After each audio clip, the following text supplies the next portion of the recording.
Kaki padha dipun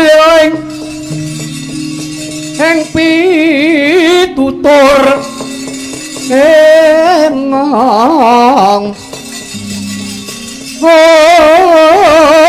sira uga satriya arane kudu anteng jatmika ing budi Roro sarta sesamu barangipun ladalae Satria mandhek dhisik Satria mandhek Gus mandheka dhisik wong bagus mandheka dhisik iki ana yaksa cat katon catura kuwi bangsaning apa wah aku bangsaning Kumara ha sing ati-ati Punakawan mangke yen Den njenengan niku ngendika kalih sinten Eneng Buta Petro Dun Eneng Buta iya kula mboten semerep kowe roh Reng blas kok ya roh ora mangke yen kok ndoro saged ngendika nenten buta kok mboten ketok niku buta bangsaning Kumara Bambang Kumara kuwi anake Yadi Kumara kuwi badan alus ning Ndara priksa yen aku ngerti sebabipun aku duwe lisah Jayeng Katong Den kok kula diparingi to Den kula kajenge ngertos kajenge semerep kok tak nderek ngrincangi iya maju mrene melek tak paringi sifat lisah Jayeng Katong nggih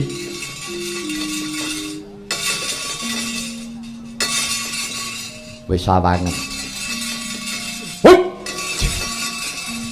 Abang bayi buta niku rupane dhewe-dhewe ngoten niku iya rupane ireng abang kuning putih iya wah awas tenan aku wah wong edan aja cerewet cerewet aku roh kowe saiki ha ate apa Reng aku roh tenan Reng wah Ndara kula nyuwun Den apa anu lisah Jayeng Katong iki yen kanggo mripat mungkari mripat siji gelem ora piye kuwi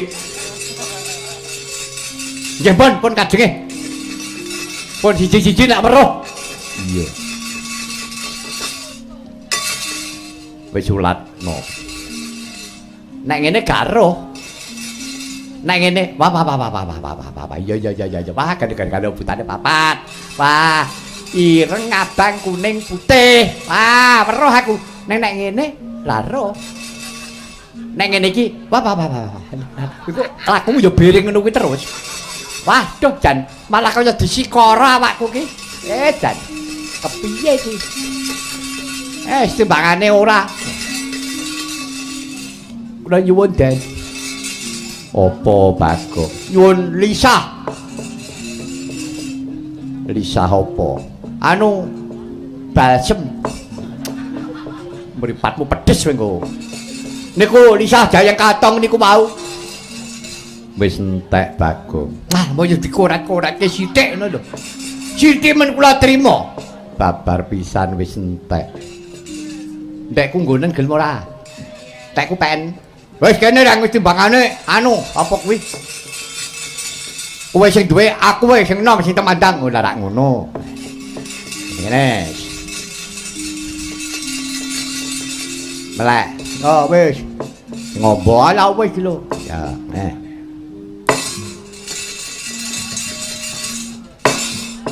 Wis ngene nyawang. Anggo sawangen. Kok malah peteng terus. Kok malah peteng dedet. Mau rada sremying weruh. Lah kok saiki malah piye? Alah belajar ketok iki terus. Piye iki tuntunan terus malah cilaka to. Delok kaya ngapa? Delok. Wo mripatmu ditemplok kanggo aspal to. Alah kepiye iki? Ya tememplet iki ilange nganggo geni. Wah. Gareng mau di minggat. Dan ya terus tuntunan aku terus. Wah, wis. Malah goleke gawean aku. Apa pancen gareng kongkling tenan. Wis. Karo kancane kok tegele kaya ngono. Kowe kang kekasih Raden Janaka. Ya pancen kepara nyata kowe kuwi bangsaning apa? Yaksa, bangsaning Kumara. Ditya Kala Kresna. Aku Ditya Kala Rekta. Aku Ditya Kala Pita. Aku Kala Seta. Karepmu arep apa nyegat lakuku? Raden, aku njaluk ruwat karo kowe. Sampurnakno aku.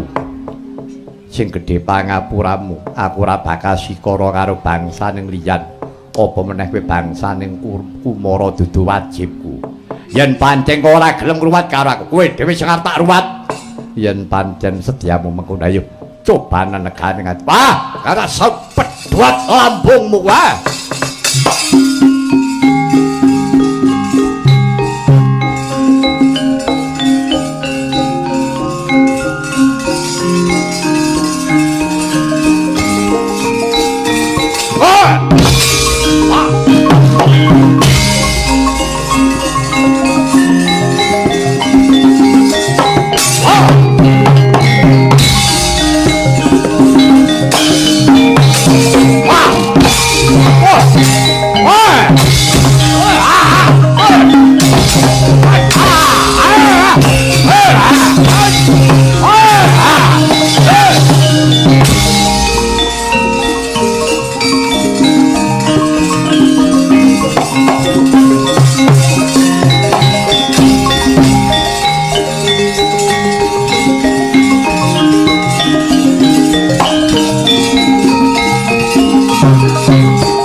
Den prayitna semenira rire eka balik dityani gandayani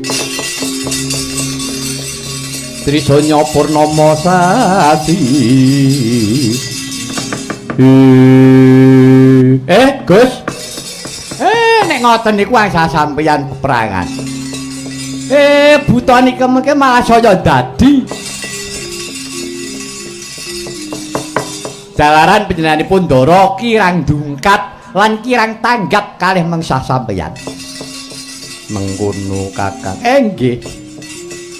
Musuh sampeyan aja buta niku dudu buta babrah, dudu buta glundung. Niku najan buta kumara.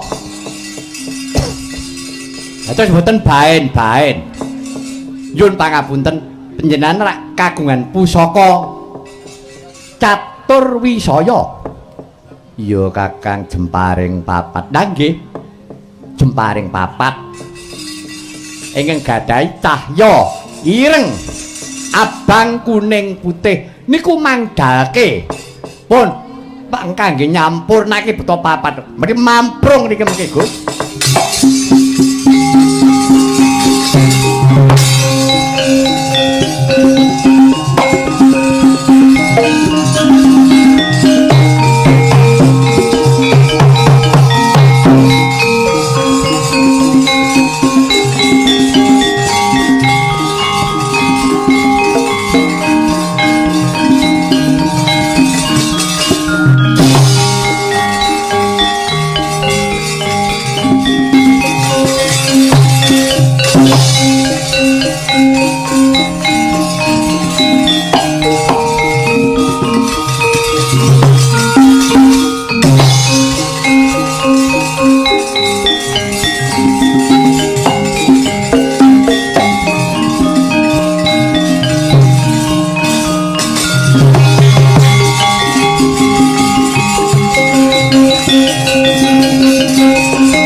Mentang gendhewa dibya pinta rinuk mikadeng kaya kayu muning andrus ning gigir prapteng Jajasura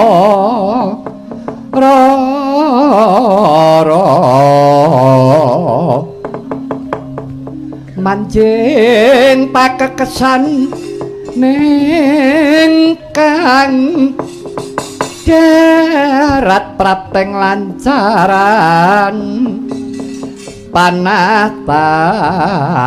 katon